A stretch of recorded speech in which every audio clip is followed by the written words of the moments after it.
There's many statistics that suggest that upwards of 75% of kids are really, really interested in changing their bodies to fit into the really unrealistic appearance ideals. And that, within that percentage, it varies tremendously around the lengths that one child might go. But even as young as 4, kids are starting to make these kind of black and white determinations about what's valuable in terms of a size and shape of bodies. Welcome to Tilt Parenting, a podcast featuring interviews and conversations aimed at inspiring, informing, and supporting parents raising differently wired kids. Before I even introduce today's episode, I want to share what feels like a huge milestone. Today marks the 200th episode of this podcast. Next month, it will be 4 years since I started this show with a vision of bringing honest, useful, and most importantly, real conversations to parents everywhere who were struggling or feeling isolated or overwhelmed in navigating their life as parent to a differently wired child. And since that time, 4 years ago, this podcast has continued to just grow month after month. I have been so fortunate to be able to tap dream guests like Ross Green and Steve Silberman and Dan Siegel and Julie Lithcott-Hames and Carol Kranowitz and so many more. It's just been so exciting to be able to reach out to these thought leaders and these experts and share their insights and their wisdom for parents like us. So today, I'm going to just ask for your help. I would love for you to share this podcast with people that you think would benefit. It could be friends and family. It could be people in a Facebook group that you're in. It could be people in an in real life group that you guys are having conversations about important topics for parents. And then this goes without saying, I remind you guys every week at the end of the show, but please subscribe and review and rate. The thing about doing a show for parents of differently wired kids is that a lot of this audience, they discover us by either those like 2 a.m. searches on Google when people are kind of at wit's end and in crisis mode, or through word of mouth. Our community is such that a lot of us just aren't open about what's going on in our families. And so I really do rely on you guys to help me spread the word, because what I know, what I hear from you guys and what I hear from listeners everywhere is that when they find our show, they kind of instantly have this sense of belonging. Like, oh, thank you. I found my tribe. I found the conversations that really resonate with exactly what I'm going through. So I need your help to make sure that other parents can find us more easily. So again, I just want to thank you for being a part of this show. I really do consider this to be a conversation that's taking place between all of us. When I'm speaking to a guest, I definitely try to channel what I think your questions and concerns are as I talk to my guests. And then I love getting feedback from you about what this show has done for your family or what really clicked for you. So please keep that conversation going. Thank you so much for being on the other end of this. And let's keep the show going for another 200 plus episodes. I am totally in for it if you are. Okay, now I'm going to pivot here and start talking about today's show. So this week, I'm diving into the topic of body image issues and disordered eating. This is something I've been looking to cover for some time now. And, it's an important topic for all parents, but there are special considerations for parents raising differently wired kids. So for this discussion, I have brought on Zoë Bisbing and Leslie Bloch. They're both psychotherapists based in New York City, specializing in the early detection and family-based treatment of childhood and adolescent eating disorders.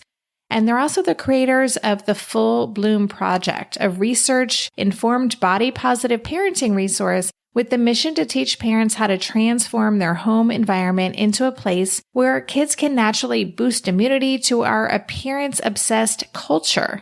So we cover a lot of ground in our conversation. We talk about what body-positive parenting means, the particular challenges for parents of atypical kids when it comes to body and eating issues, how the latest research can inform us to help our children develop positive relationships with their bodies and food, and much more. I really hope you enjoyed the episode.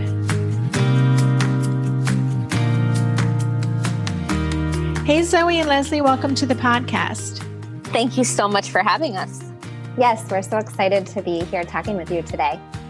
Well, this is a new topic for the show, so I am just looking forward to it. I always love when I have the chance to talk about something completely different. And this is a conversation that is important for parents of any child, but it's always great to bring these topics to my audience as well. And we'll find ways to make it specific for parents of differently wired kids. But what I would love as a way to get started is if each of you could introduce yourselves, spend a little time talking about who you are separately, and then I'd love to hear a little bit about your work together. Sure.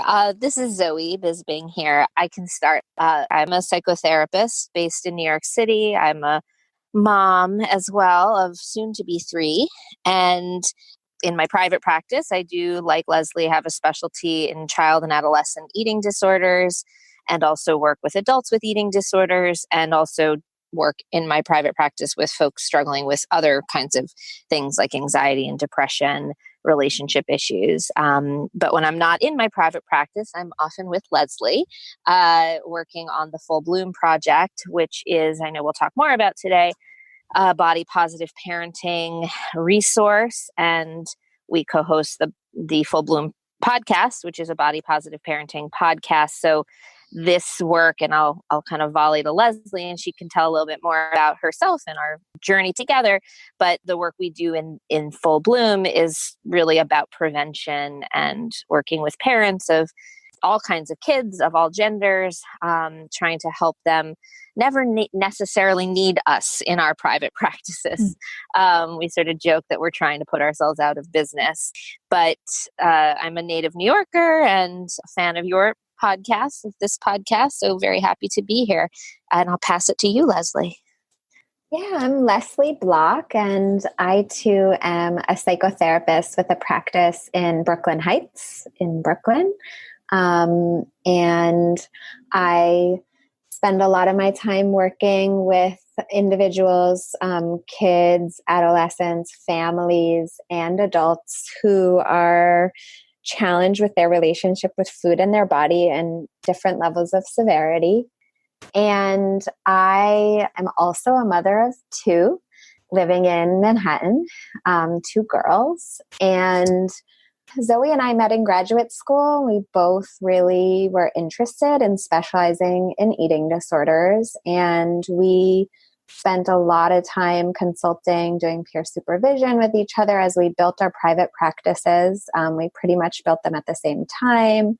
We sat for our licensing exam, both very, very pregnant, mine with my second, hers with her first. And so we kind of launched our private practices, launched our parenting journey all at the same time.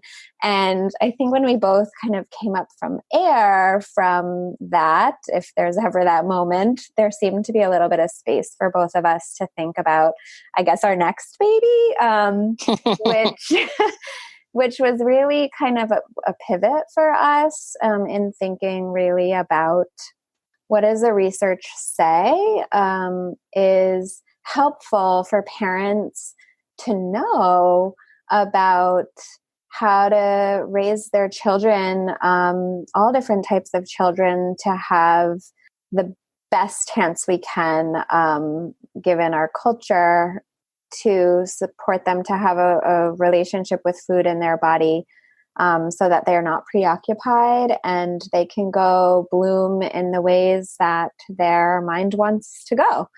And we found that this was a really interesting topic, and we wanted to keep talking to researchers about it. And we decided, the Full Bloom Project was really born. And it's been amazing to talk with parents of all different types of kids and adult kids, and just help them through what is kind of a pretty complicated feeling around, like, how do we do this?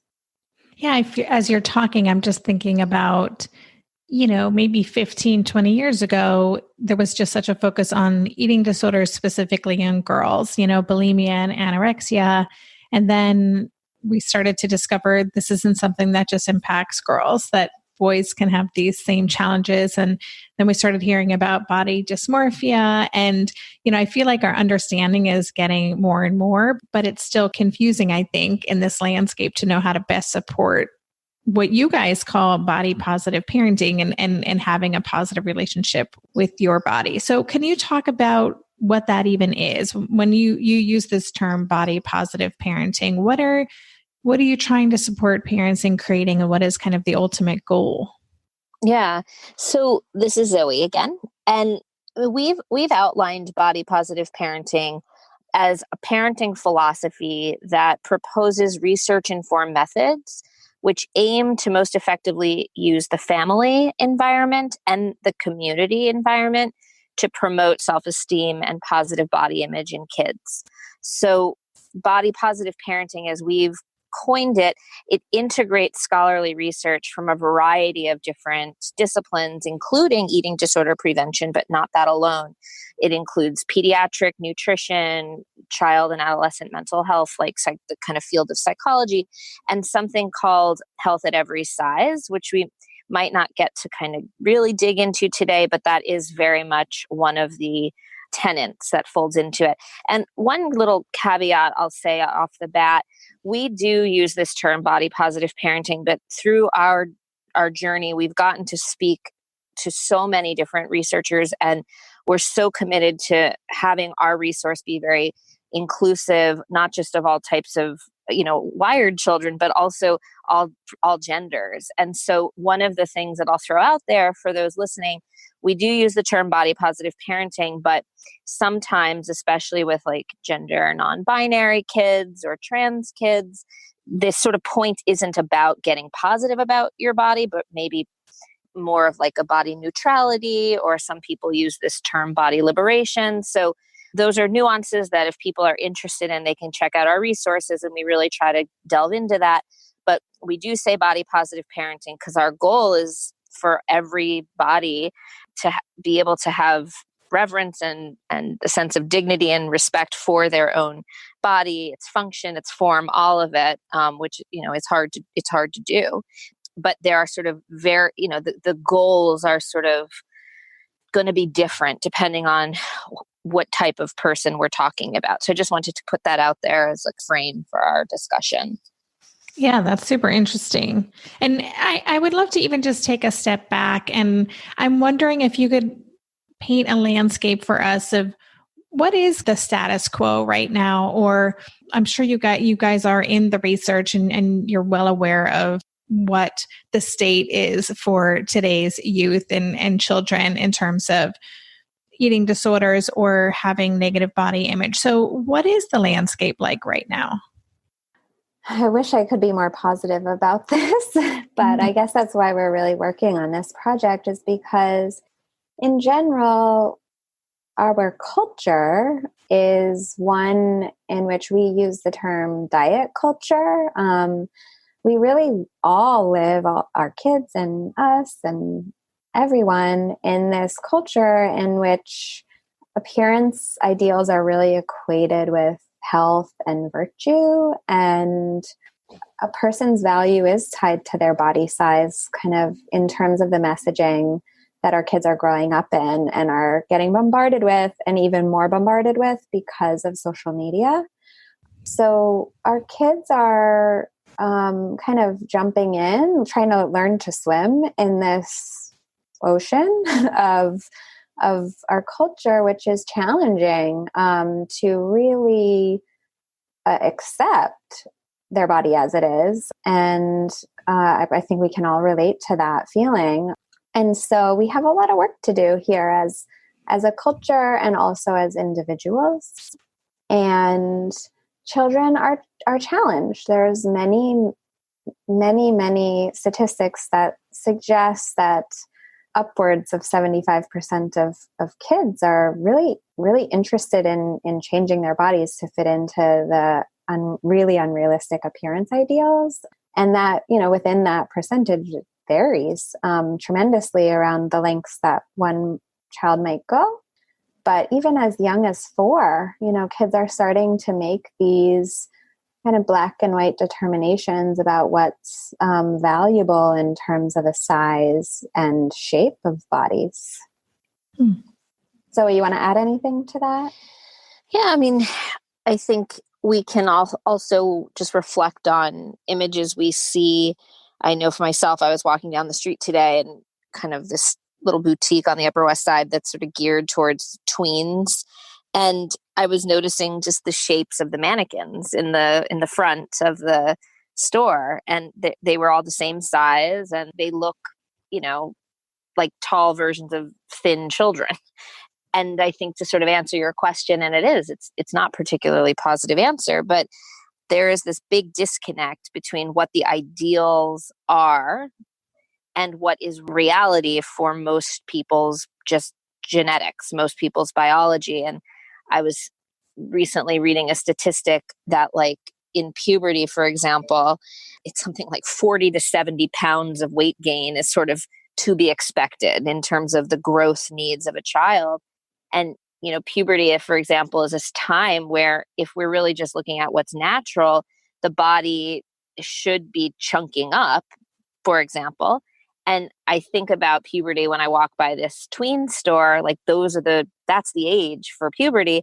And these mannequins look a very specific way that I think everyone listening can kind of imagine what like a little preteen body mannequin might look like. And so this is sort of an illustration of the dilemma that whether it's for children, tweens, teens, adults, the ideals are so out of reach for most people. And there's so much value, like Leslie was describing, ascribed to these ideals that it leaves many people, most people, and particularly young people who are just also trying to figure out who they are in the world, quite lost and confused about like, am I okay as I am? We certainly want them to feel that they're okay as they are, but the culture is a really important piece of this because we're not always seeing the representation that we really need to see in order to support this idea that however you are, however you look is right, and that it's not about change. But this is a very, very hard concept to interrupt, but we're working on it. Are there groups within, kids and teens who are more vulnerable? And so, of course, I'm wondering if you see any correlation or what you've experienced in terms of differently wired kids and having negative body image or a negative relationship with their body, but any other vulnerable groups?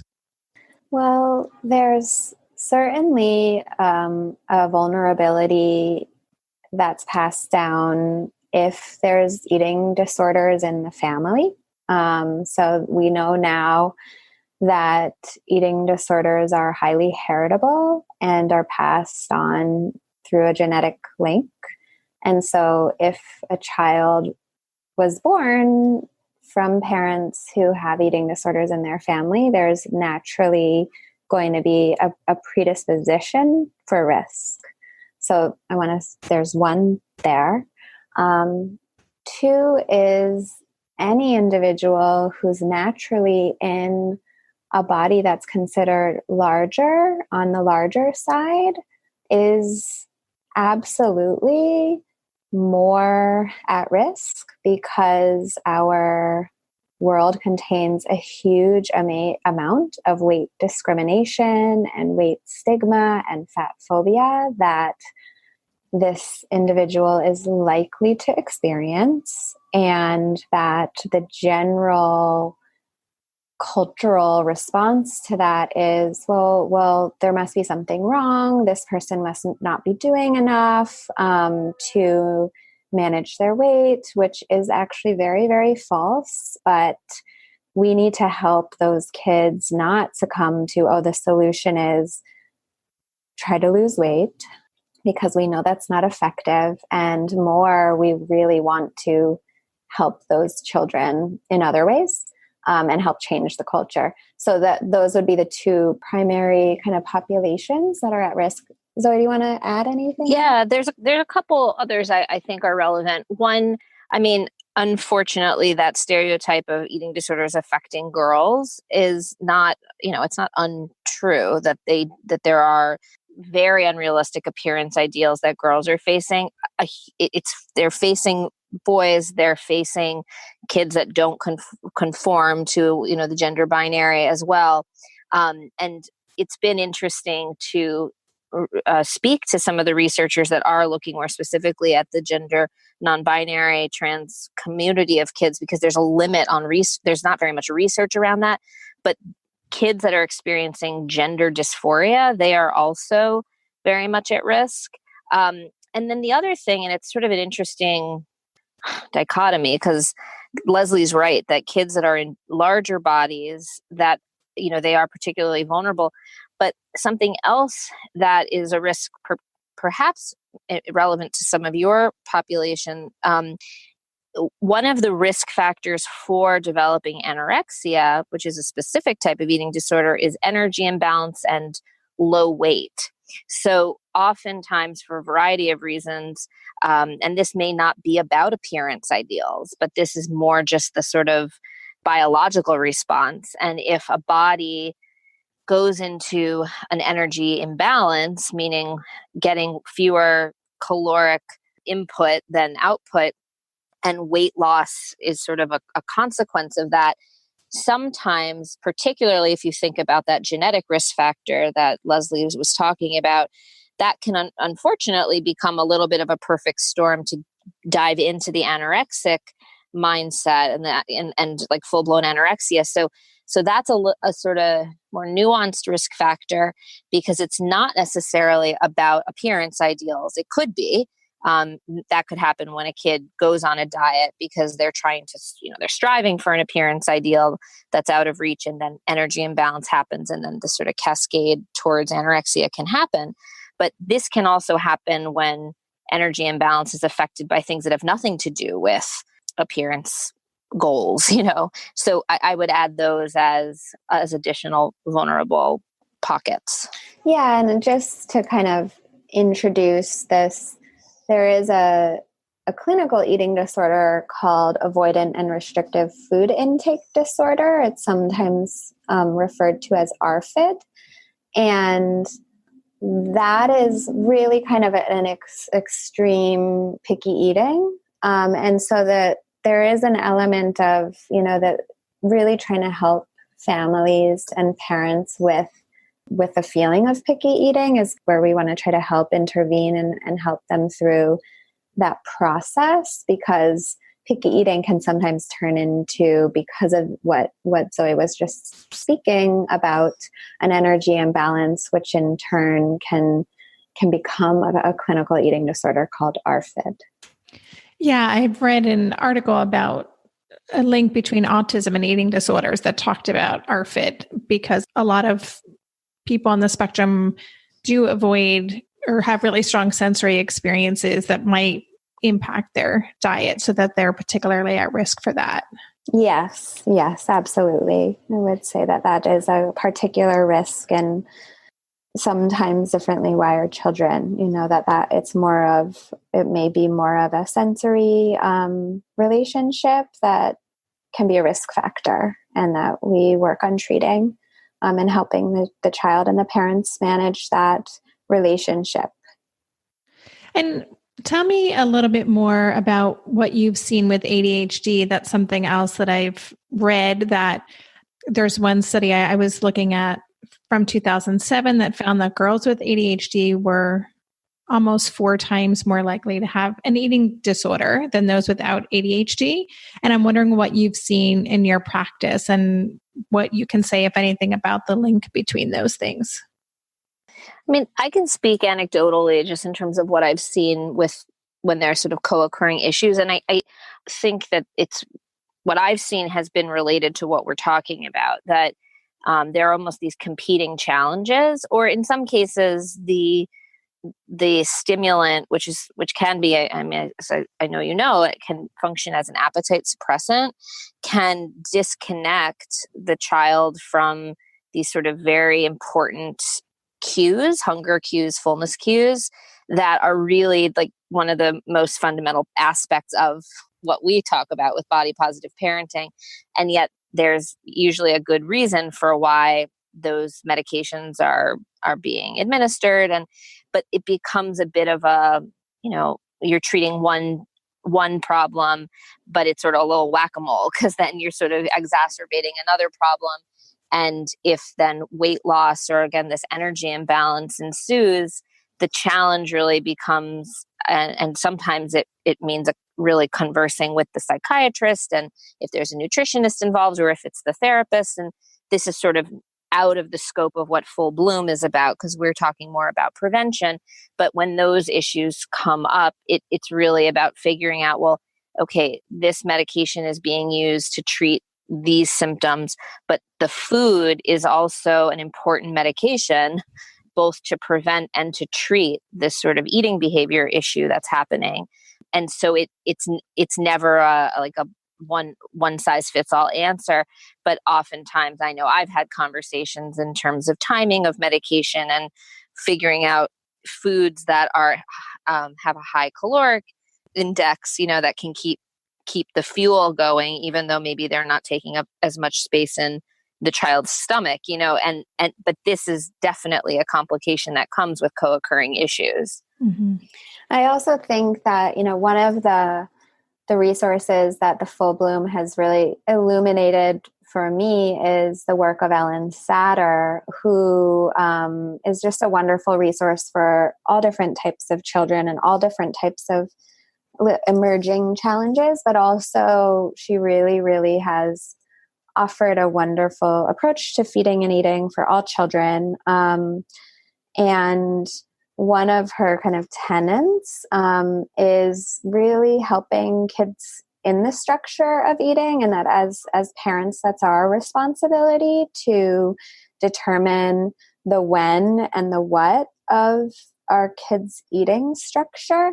And so with children with ADHD, that's extra important to help hold that structure for them. It's important for all kids and their relationship to becoming very competent, intuitive eaters. But for these particular kids, it's extra important to really help them stay on schedule in a regular eating fashion. During this month of planning and organization for big transitions, rhythms and routines have been absolutely essential for our physical and emotional well-being. So Green Chef nights are reliably and predictably a good night. We know the ingredients will be fresh and prepped, the instructions easy to follow, and the meal delicious. We're all still talking about last week's turkey tacos with mango chimichurri sauce, refried beans, and Monterey Jack cheese. Green Chef contributes to a healthy lifestyle with easy and delicious menus like fresh seasonal salads and grain bowls. And with over 80 weekly meal and market options, plus rotating options to suit a variety of lifestyles, whether Mediterranean, plant-based, calorie-smart, keto, protein-packed, gluten-free, there are always plenty of options to choose from. Whatever you select, you'll get farm-fresh ingredients, organic whole fruits and veggies, and premium proteins, all delivered straight to your door. I love those 4 words. Straight to my door.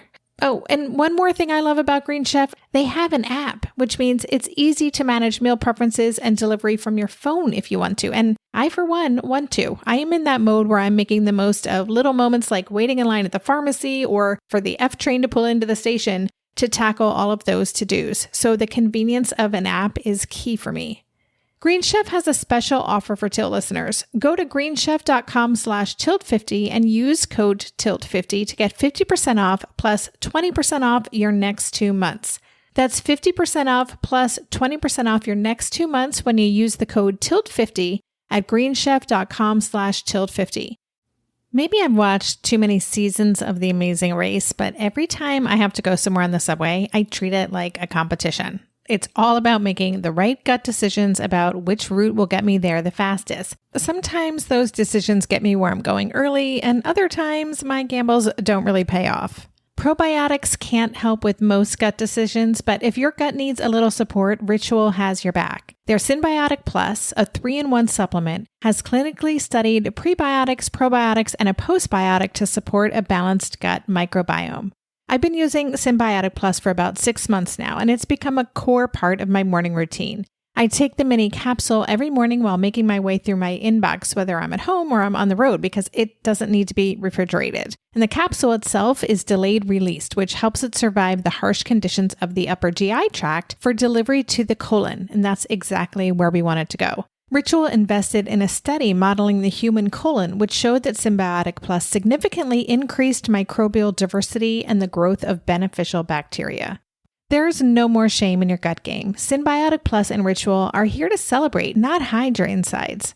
Get 25% off your first month for a limited time at ritual.com/tilt. Start Ritual or add Symbiotic Plus to your subscription today. That's ritual.com/tilt for 25% off.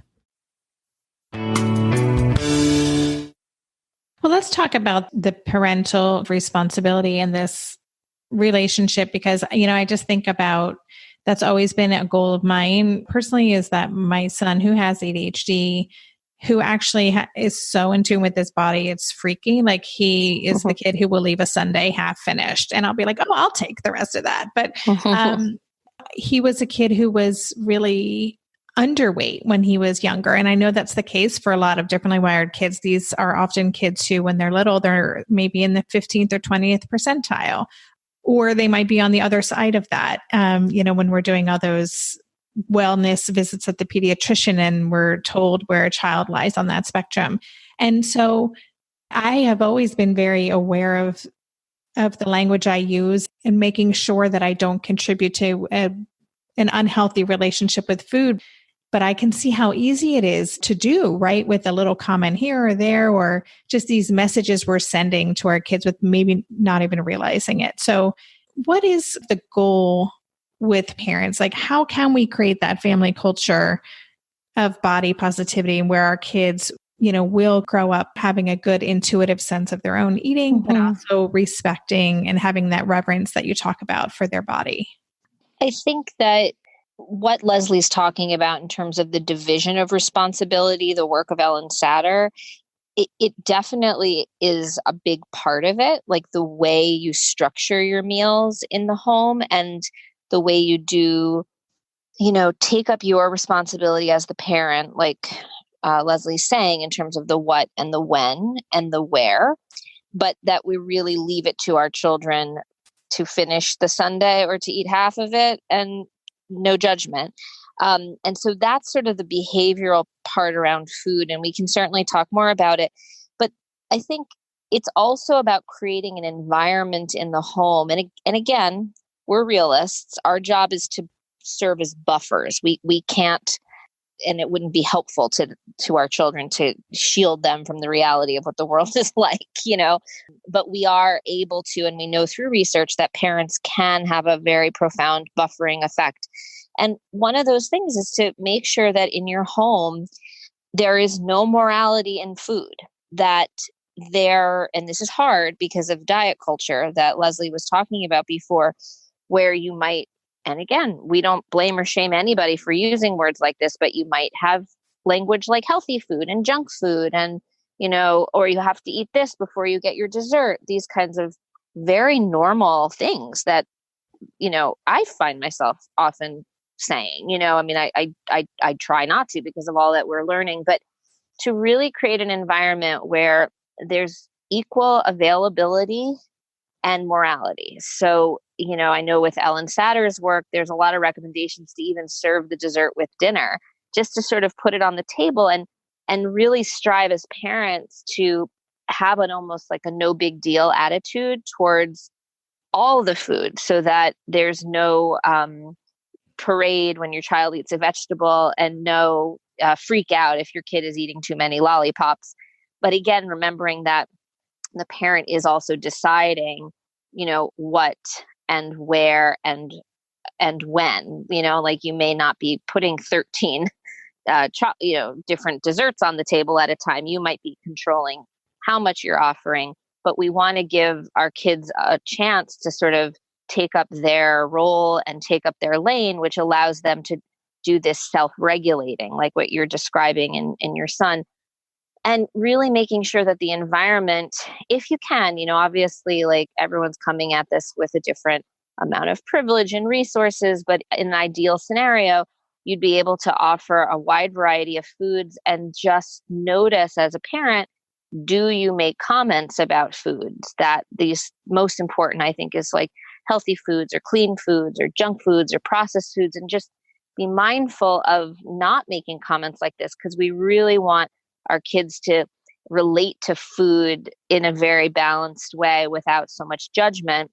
And same goes for kind of talking about bodies. And this can be hard too, but it's another really important way to create a safe feeding environment. It's to sort of just not do body talk and try to make meal times, and the family meal is really important as much as possible, a time to gather and to be together and to have conversations that aren't really about food and aren't really about appearances, just to sort of train our kids around the social experience of eating together. Leslie might have some contributions too.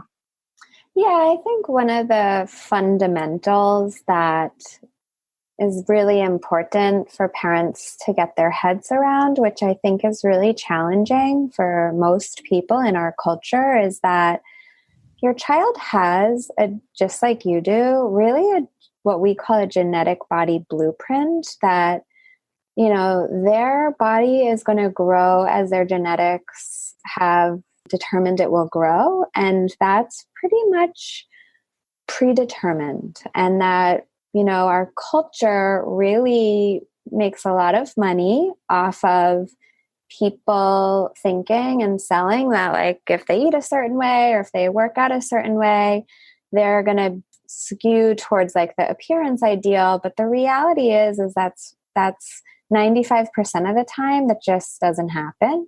And that our kids really, really need us to accept their body as it's growing. Just because it's growing at 13% doesn't mean it should be at the 50th percent.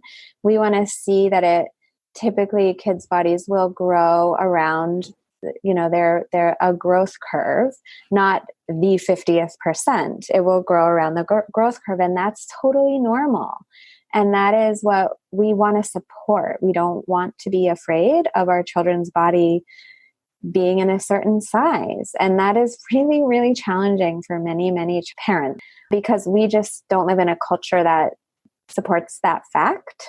So we kind of have to start with that foundation, because otherwise, when we move into really trying to raise an intuitive eater and mover, it gets interfered with because of this other agenda.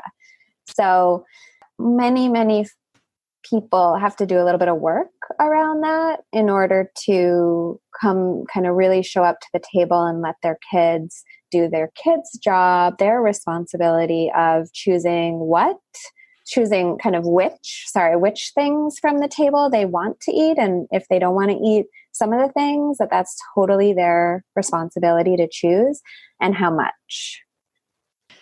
Okay, so I'm just going to be honest. I'm like feeling super overwhelmed right now, because I'm just thinking, going into this conversation, I'm like, yeah, we're pretty good at this, and I'm like, and I imagine that some of my listeners are right there with me.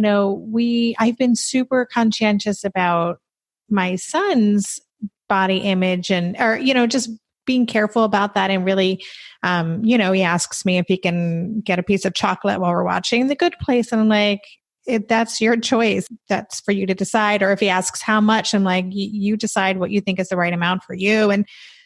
But when I think about the way that even just the conversations about, gosh, I have to get out for a run, or I really ate a lot this weekend and I need to do X, Y, and Z. So it sounds like all that kind of talk, which I think we all do unless we're consciously not doing it, is going to impact them.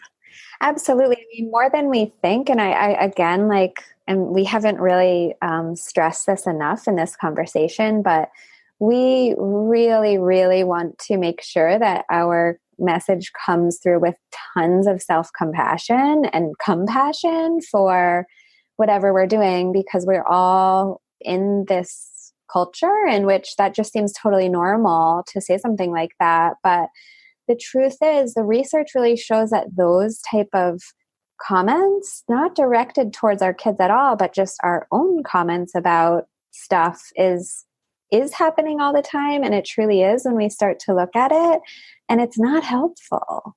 So we do want to kind of be compassionate with ourselves and say, oh, I just had no idea. I didn't even know. I wasn't even aware. And okay, let me see if I can shift. I think what I'd also say too is, and I'm really glad, Deb, that you mentioned that, because a lot of these ideas are counterintuitive, and not a lot of the ideas, a lot of what the data shows, right? A lot of the research, a lot of the recommendations are counterintuitive.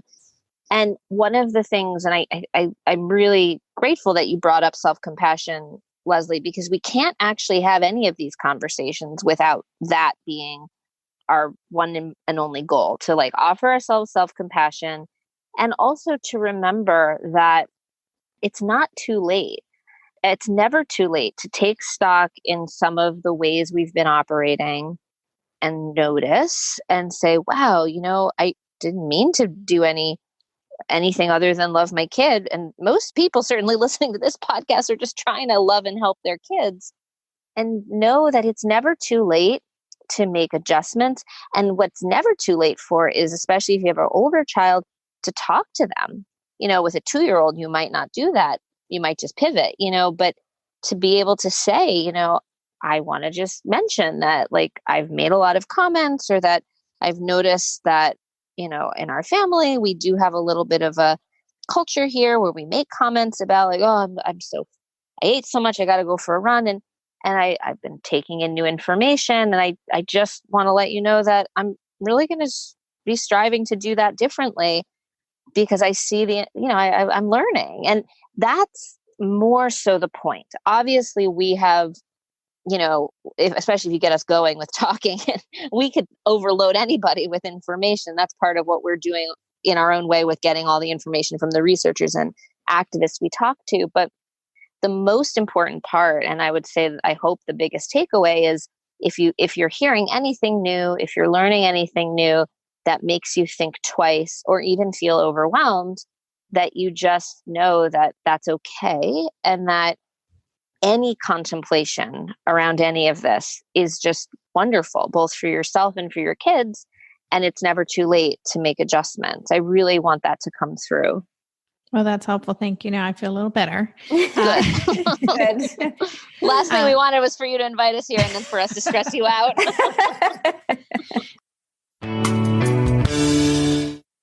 Hey there, it's Debbie. I love making this show and sharing conversations about how to support our awesome neurodivergent kids. I've seen how even one little insight from an interview can spark a big shift in daily life. But I know that raising complex kids can be messy and lonely. And just when we think we figured it out, something comes up that boots us right back to feeling overwhelmed and stuck. That's why I've poured everything into creating a way for parents like us navigating complex parenting journeys to join together and chart a path that feels positive, hopeful, and doable.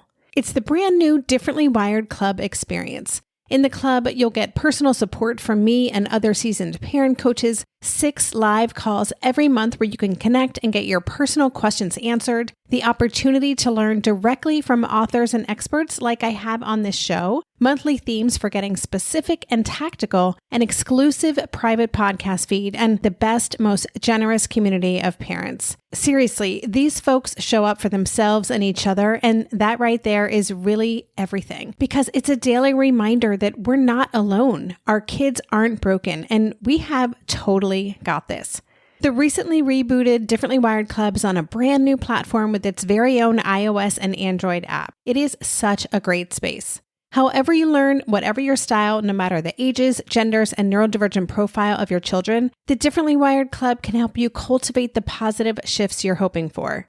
Join us today by going to tiltparenting.com/club. That's tiltparenting.com/club. I hope to see you on the inside. Lynn, this time of year, parenting can be such a flusterclux. You've come to the right place. I'm Lynn Lyons, and I've been treating anxious families for over 30 years. I'm Lynn's sister-in-law and co-host Robin Hudson. Join us for Flusterclux, a podcast for parents who worry. Wait, that's everybody. Yeah, these last few years have felt like one long anxiety attack for so many. Why do you think parents are always surprised that a podcast about anxiety relates to them, even if no one in their house has an anxiety disorder? Well, worry is human. Everyone does it. And anxiety shows up when we face uncertainty. All the parenting tips you've taught me have been essential. I love to break it down into skills we need to manage worry in our families. We've covered so many topics: depression, burnout, meltdowns, perfectionism. Don't forget scary mothers-in-law. Right, but of course that's not my mother-in-law. Because that's my mother. And a listener. As a psychotherapist, I like to teach parents and kids how to respond to everyday moments in healthy ways. Managing anxiety really can be taught. It really can. And I'll even tell you what to say. We talk about serious stuff, but without being too serious. Anxiety wants everything serious. Anxiety doesn't stand a chance when we're laughing, even about the tough stuff. No, I mean, I guess, I always talk about this too on the show, is the importance of us modeling our own learning and being vulnerable with our kids and talking out loud about our growth. So this is just yet another opportunity to do that. Yeah, it really is. It's one of the best things we can do for our children, is to make our own changes in this area, because we're really strong models for them. Yes, absolutely. Absolutely. Well, I would love to hear if you could just take a few minutes to tell us a little bit about what you do or what resources our listeners could tap into and where they can connect with you. Yeah, so on our website, which is fullbloomproject.com, we have all of our podcasts. We have produced 50 to date. And we launch them every week, soon to be every other week. And they're all like deep dives into kind of all of these topics that we've talked about. So if there's something in particular that you're like, wait, what? You can go there and really get a lot more information. We also have on our website what we've created, which is called the ABCs of Body Positive Parenting. And within that, it's like a digital book that has links to all of the resources and information on each topic. So that is available. It's like an A to Z guide for purchase on our website. And then we have a Body Positive Parenting Primer, which is a webinar, a recorded webinar that parents can watch that really deep dives into what we call the fundamental 5 of body positive parenting. Am I missing anything, Zoe? I would just say we have an Instagram presence at Full Bloom Project, and that's sort of, for more like visually curious people. We do engage with our community there. And then on our website, just one of the tabs is, I think it's just body positive parenting, but we do offer these questions, and the ABC guide that Leslie's referring to answers the questions, and our episodes from season 1 of our podcast also attempts to answer the questions. But I think as a place to just even get started, especially if you listen and you were intrigued, but you were a little overwhelmed, sometimes just looking at the questions, right? Not rushing to the answers, but just looking at the questions. And there's these A to Z questions that extend, questions about like, how can my ancestry promote body positivity in my child? Or why would I raise an intuitive eater? Or how do I really feel about fat? Like, they're just sort of thought-provoking questions. And sometimes I do think that the questions are a better place to start. And then you can use the guide or the podcast and sort of go towards selectively trying to get some answers to the questions that feel most resonant to you. We also wanted to share a discount code for your listeners, if that's okay. Yeah, please. Okay, so it's just Full Bloom 20, and that will give any listeners 15% off of anything on our website. The one last thing that we have been doing a lot more of is speaking at schools and PTAs and conferences. So that's something that's also, we can engage with if someone feels like they want us to come and speak to parent communities or faculty communities. Awesome. Yeah, so many great resources. And listeners, I will include links to all of those things that Zoë and Leslie shared on the website, including the discount code. And definitely check out their podcast. Your website, by the way, is just beautiful. I love your design and your little logo. It's just the sweetest thing ever. So I just had to say that. Thank you. We will tell our designer. She'll be happy to hear it. Yeah, so lovely. This has been really insightful and such an interesting conversation. Definitely gave me lots of things to think about. And I'm sure the same for many of our listeners. So just want to thank you so much for taking the time to come by and share with us today. You're so welcome. Thanks for hosting us. And please be in touch. Anyone can email us as well at info@fullbloomproject.com if you have a question that came up. And actually, as a closing, I'm just reminded, we are, for our third season, we're really trying to put forth real life questions into each episode. So if you were listening, and you have a question, you have an opportunity also to allow us to feature the question on a podcast, because we're really interested in answering not just basic questions, but nuanced personal questions as well. Awesome. Perfect. Well, thank you again. And we will look forward to continuing the conversation. You've been listening to the Tilt Parenting Podcast. For the show notes for this episode, visit tiltparenting.com/podcast and search for this conversation. If you like what you heard on today's episode, I would be grateful if you could take a minute to head over to Apple Podcasts and leave a rating or a review. Thank you so much for helping us stay visible so people who would benefit from the show can easily find it. If you want to support the show and help me cover the cost of production, please consider joining my Patreon campaign. To support the show, just visit patreon.com/tiltparenting. Lastly, if you aren't already part of the online community at Tilt, I invite you to sign up at tiltparenting.com on the box in the bottom where it says Join the Revolution. Every Thursday, I send out a short email with a quick note from me, a link to that week's podcast episode, and links to 5 stories from the news that week that are relevant to parents like us. Again, you can sign up and learn more about Tilt at www.tiltparenting.com. If you're a parent, I invite you to join us at the Mindful Mama podcast, where it's all about becoming a less irritable, more joyful parent. With sometimes hilarious and always thought-provoking experts and friends, at Mindful Mama, we know that you cannot give what you do not have. And when you have calm and peace within, then you can give it to your children. I'm Hunter Clark Fields, and I can't wait to see you there. Listen in to the Mindful Mama podcast.